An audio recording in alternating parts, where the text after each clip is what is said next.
Welcome back to another episode of Grit, Grace, and Growth. I'm your host, Laura Navaquin, and today we're diving into an essential topic for anyone looking to create or scale their business: the logistics behind growing and owning your own brand. So, whether you're just starting out or you're looking to take your brand to a next level, understanding the behind the scenes work is crucial for long-term success. Today, we have a true expert in the field to guide us through this. Debbie Miller is a marketing communications specialist with over 15 years of experience in digital marketing, content development, and social media.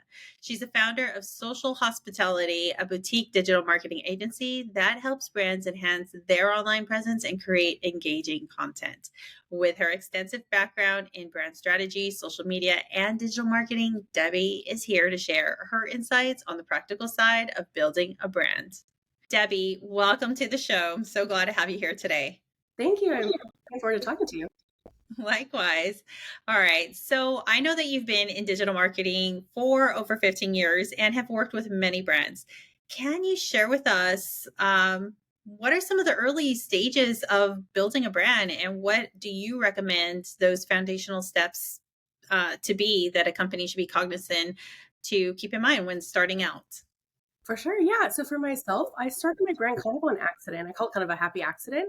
At the time, I was working for another company, and I basically knew I was going to get laid off. And this was right around 2008, 2009, when social media was first starting for business.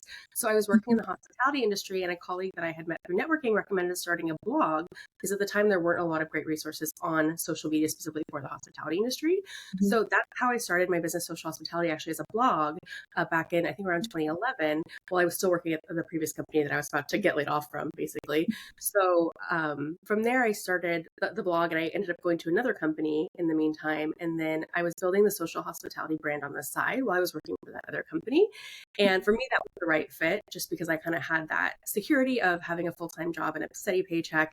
And I was able to build this brand on the side and go to networking events and conferences and start creating brand awareness online. And because I was working in kind of content creation for the hospitality space at the time, the blog was a great way for me to showcase basically what I could do. It showcased how I could think critically and how I could write. And that's feedback that I got. Actually, my first client was a restaurant that I got from the blog, and they gave me that feedback. They said, "We found your blog and thought she gets it." And that has been so resonated with me still. And I always recommend to other folks as well, young entrepreneurs or people wanting to go out on their own, just to start something that's yours, just because you never know, especially with COVID. It's the most recent example, obviously, of people getting laid off from jobs that they thought they had, were really secure in, and having something that's yours is something that can't really be taken away from you. And so there is actually an additional level of security in that, even though it feels less secure than a full-time job. For myself, that was how I started and kind of grew the brand on the side while I was at another company. And then from there, just over the years, I obviously got the LLC started, got bank accounts started. I also trademarked my company because it was a kind of a phrase that was being used in the stratosphere of the internet. And because it was my business's name, I wanted to make sure that I had full kind of control over it. So that might be something to consider as well, depending on someone's brand name. And then, kind of grew from there. And then now in 2017, I went out on my own full-time with Social Hospitality as a full-time digital marketing company. So it's been about 7 years, my full-time business, and still learning all the time, but it's definitely been a fun journey. And various iterations of the brand throughout the process. I love that you mentioned that you started this on the side. Similar to myself, I worked in group health insurance my entire career. It's not what I went to college for, but just kind of landed there. And my whole career was going down that path. And in 2015, my husband and I, then my boyfriend, now husband, started investing in real estate. And it was something that we were doing on the side for ourselves. Eventually, we started a nonprofit, and it was just kind of working that. And then eventually in my career that I thought I would retire. And then when I decided to go out into full-time entrepreneurship, and I mean, there's more to that story there, but I was sitting and wondering, what is there for me to do? Do I do something with real estate? Do I take this time to scale the nonprofit? Do I do something brand new? What do I do to not have to rely on another business or put in all my time and effort and long hours to scale someone else's business? Life has its own plan sometimes, because here I am a number of years later, and this is what I'm doing in digital marketing. What would you say are some of the logistic challenges that you faced growing your business when you started, and how you overcame them? Yeah. So I think initially when I was first started freelancing, I was just freelancing under a 1099, for example, before I think. So that was definitely an evolution of getting the business formed, getting the business bank accounts, learning how to source income and revenue through the business itself, and then pay myself as an employee. I had to learn and do all those things. I use QuickBooks for all of that for managing my money still. And then also, managing expenses, your profit and loss statement, making sure you're keeping track of expenses and categorizing them throughout the year. That helps at tax time to make sure everything is really organized. So that's something I definitely had to kind of learn. And again, I use QuickBooks for that, and it helps kind of keep things organized and was very intuitive for me as well. The other component that we haven't really talked about is kind of branding the business. So coming up with, my logo's been the same the whole time, but my website has had several iterations. So like I mentioned, it started as a blog. So at the beginning, it looked more like a blog format type website. And around 5 or so years in, I revamped it and made it a little bit more businessy. And then actually just last year, beginning of 2023, I totally redid it and made it more so, it's a digital marketing agency website, even though the blog, at this point, I've had the blog since 2011. So there are thousands of blog posts going back forever, which is great for SEO. But I don't want the blog to be the focal point anymore, because I want to convey that this is a business that you can hire for these services that we offer. And so kind of having to, keep tabs on how the brand is evolving and how you can market that accordingly, and making sure the point's getting across to your ideal audience and what you're trying to sell, and making sure that's clear. Would you say from your own experience that one was more vital than another, or they were all equally important? As far as I know that they were all important, but as far as in which order you prioritized each got completed? Oh, that's a good question. I think they're kind of, I think they're both vital and different for different reasons. So back end, obviously, you need to keep track of your finances and be the best kind of, and to figure out the best kind of entity for your business as well. That's a conversation I had with my accountant that I had had for a while about whether to become, for example, an LLC versus an S corp. There are different tax considerations involved in that, and I think depending on what kind of business you have in the audience, it could be a different answer for each one. True. So for myself, I'll share what my accountant and I discussed. So what I ended up doing was, an LLC tends to have more protection. So the LLC, what my accountant conveyed, if I remember this correctly, I'm probably not, don't take this as legal advice in any way. But basically, like, an LLC is great for a brick and mortar business where people are coming into your venue because it has more protections. It has more insurance. It has more protections against if someone slips and falls in your restaurant, for example. It has better liability coverage in that way. But an S corp is a little bit better for taxes for a solopreneur like myself, because it passes through, you only have to pay the $800 a year, and then the income over whatever your profits are goes through to the member. So what we ended up doing for myself was we were able to create an LLC with an S corp underneath it. So it kind of gave me protections of an LLC, but then I filed taxes as an S corp. So that was an option that made sense for me, that my accountant recommended. You also can do either one or the other, or do both, as I did. So I think definitely looking into that and talking to either an accountant or an attorney, or some sort of legal, someone knowledgeable on the subject who can make a recommendation for your particular business is a good way to go in that regard.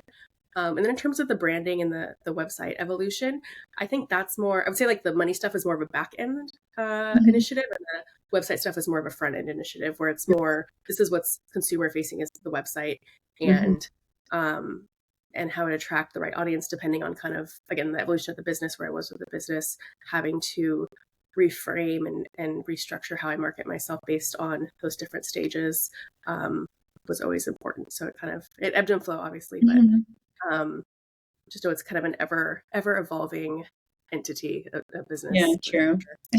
True.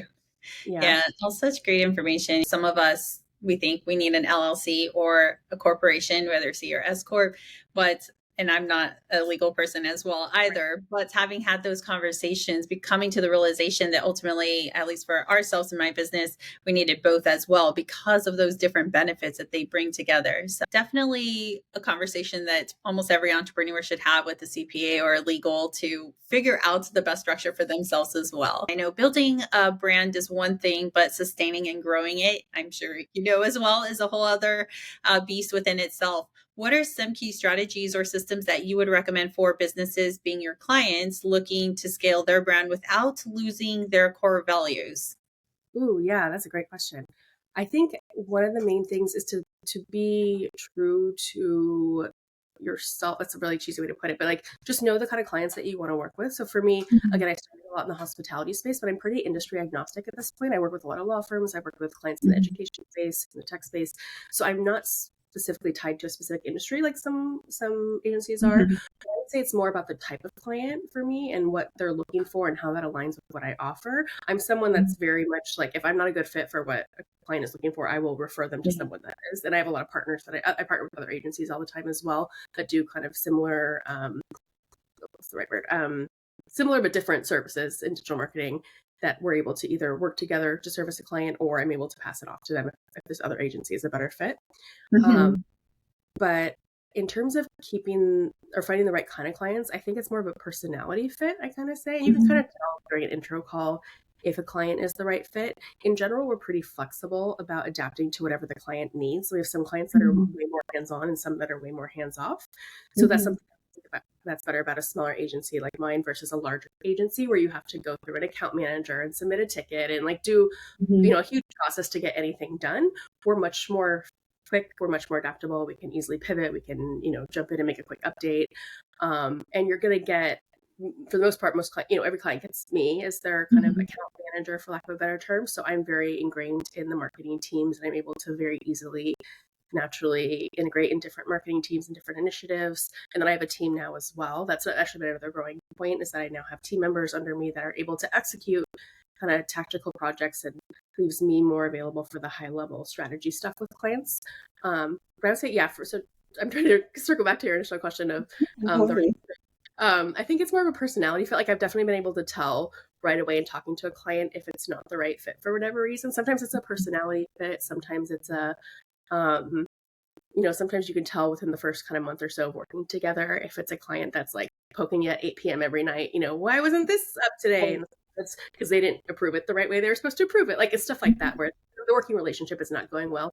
And I'm not saying it's my fault. It's always usually communication mishap, either one or both sides. But for the most part, I've only had like one or two over the course of my whole career that's happened with. But in general, the client relationships work really well. The thing that we run into with regard to like the ebb and flow of the client relationships is that a lot of people who hire us will eventually hire a full-time in-house person. So that's usually why we lose clients, is that we're an outside agency, we're working with them for a while, but sometimes it makes sense for them to eventually hire someone full-time on site. And so that happens quite a bit.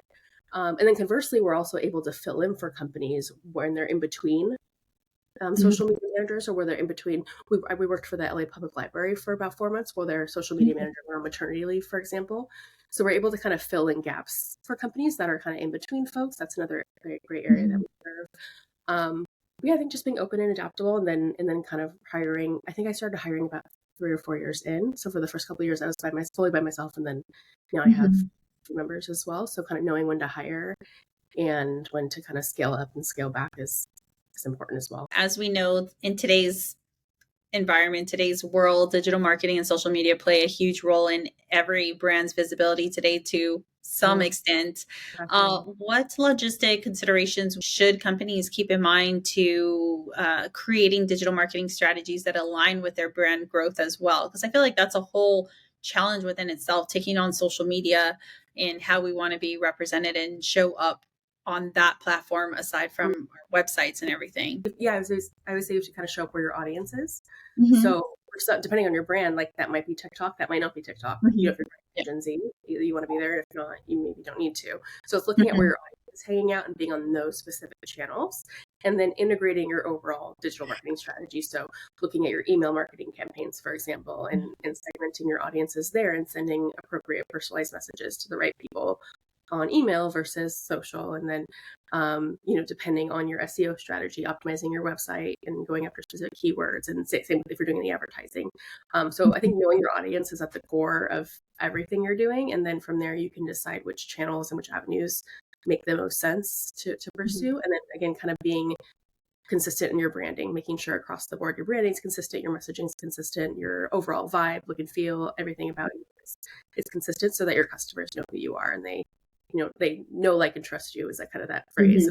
People buy products or services from people they know, like, or trust. So developing that trust and that familiarity with your audience is a great way to get them kind of intrigued and coming back for more and potentially hire you or buy your product, whatever the case may be.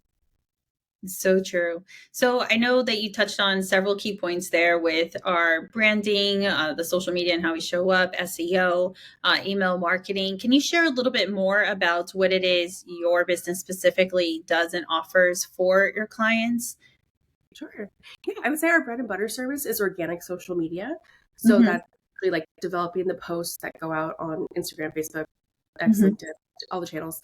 And so we're actually writing the captions, we're creating the reels, we're doing all that kind of stuff. So kind of full Mm-hmm. service social media Mm-hmm. management in that regard. We also do community management. So that's monitoring comments, Okay. doing outreach, finding influencers if that's something they want to do, all that kind of stuff. I'd say Mm-hmm. that's our core service. And then we also do some social media ads. Again, I have a peer that, or a colleague that Mm-hmm. focuses exclusively on ads. So most of the time, if someone wants ads, I'll pass them off to her kind of thing. But if it's a smaller scale, our team can usually handle it.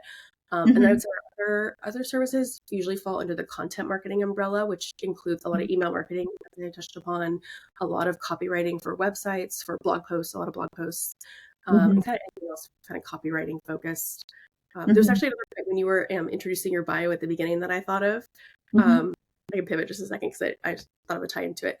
But when you were talking about just being adaptable and going your career in a different direction of where you thought it was going to go, I had the same experience right when I was graduating from college. I was an English major in college, and I Okay. was planning to go to law school. So this is not at all remotely what I Yeah. planned.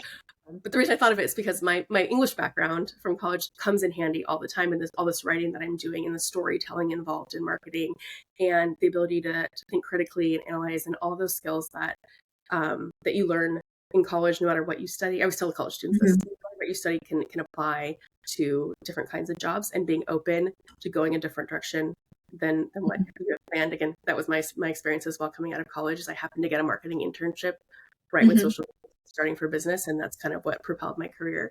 And again, not at all what I had planned, not at all what I was considering doing when I entered college. And it was such a happy accident that happened. Yes. Similar to your story.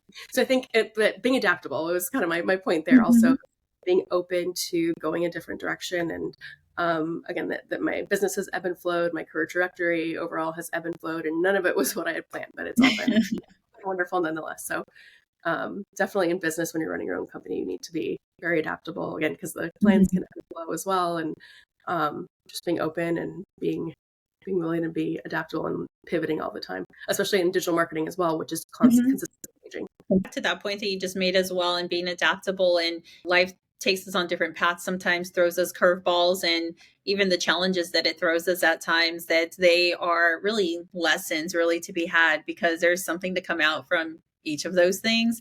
And I think about that in even my own path. And you mentioned I went to college for marketing and international business. Then I went on to have a nearly 20-year career in group health insurance, so benefits for employers to offer their employees, and did that for a number of years. But and now I'm doing something, different, still in sales. But then I look back on that and I'm like, okay, are they even really related? I guess now I'm tying back into what I went to college for, even though that was a number of years ago, decades.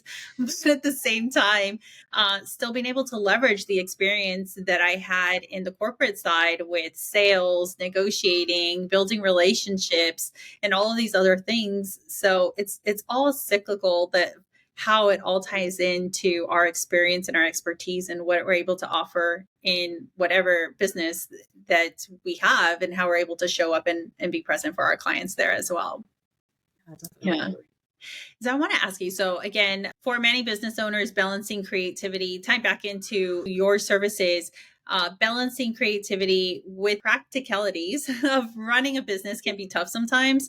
Would you have a piece of advice for entrepreneurs who want to ensure that their brand's logistics run smoothly while I know still saying before, like staying true to their vision, but I think sometimes we go in to entrepreneurship or our business, or even just scaling our business, and from the beginning, we want to take on every opportunity that comes forward, because we're trying to grow, we're trying to scale, we're trying to pay the bills as well and run a business. But then eventually being able to pull back from that and say, this is the niche market that I am helping to scale back, and say, hey, I'm going to now focus on this particular niche market and who I service. This is how I show up best and the expertise that I can offer. And that's really what probably will take me to the next level, not just taking on every opportunity, but being able to niche down and really hone in on where I have the expertise.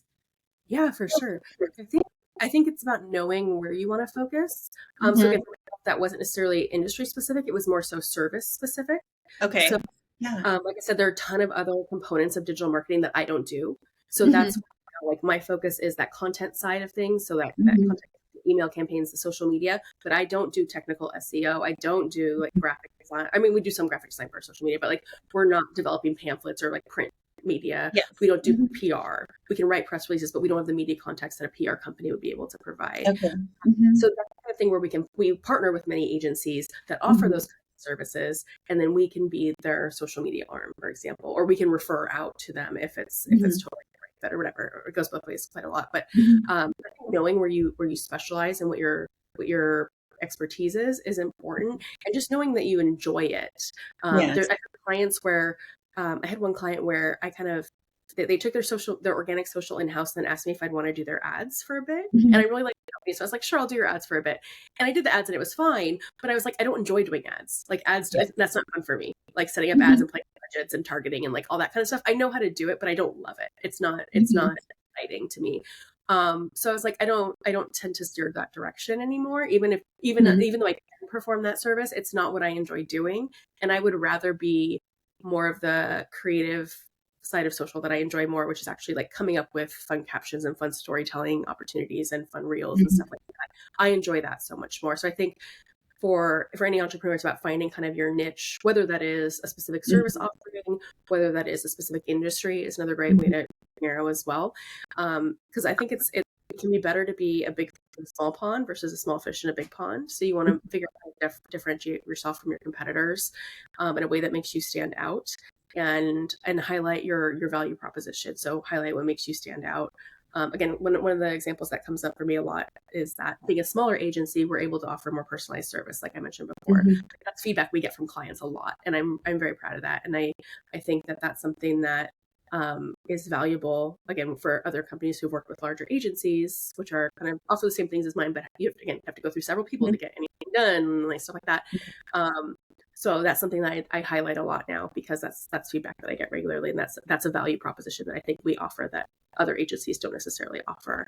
And we also try to craft strategies toward each client. So some again, larger agencies tend to have kind of an out of the box procedure process solution for clients, and a lot of times that works. So I'm not trying to Mhm. knock that by any means, but if you want more of a personalized kind of approach, we're able to kind of jump in and provide that more personalized approach as well. And kind of another point you touched upon earlier, which made me think of the same point for myself, was what you learned at previous jobs. So after my first job out of college, I was there for about 4 years, and then I went to I worked for a larger marketing agency for about 6 years before I fully went out on my own. So that's where I was Mhm. when I was building social hospitality on the side, and I learned so much working there, so much working there. And so I'm grateful to have had that experience, and it taught me, it equipped me to be able to run my own agency for sure. So definitely having all that background, and knowing that kind of nothing's wasted, even if Yes. it's not exactly what you want right now or the job you want right now, it's always going to be some sort of stepping stone or um, opportunity that's going to help propel your future endeavors. True. So true. I believe that not every single day of work when we show up is going to be enjoyable to the fullest extent. But at the same time, I think it's so valuable and important that we overall enjoy what it is that we're doing versus just kind of like, oh, it's Monday. Oh, like having that feeling all the time. Like it's so Yeah. important to be able to show up and be present and be content in our offerings and overall, as far as the services that you offer and being an entrepreneur, is there any piece of advice that you would recommend to listeners who are just getting started or looking to scale their business overall? What is one critical piece that you think is vital to success and that they should really consider implementing? Ooh. I think the being adaptable point that we touched upon is critical, because if you're stuck in your ways and it doesn't go right, you're going to be consistently disappointed and you're not going to be able to and grow from that. So I think being adaptable. I think definitely networking for myself was a Yes. huge component, and that's how I was able to build kind of the brand on the side Mm-hmm. for a while before I fully went out full time with it. But Mm-hmm. definitely having that name recognition, having connections, having that network of folks who are there to support you and promote you and refer you is important. And then I would say you never know who you're going to go talk to at an event next week, who's going to happen to have lunch with someone next week who's going to need your service. You never know. I've had that happen. So true.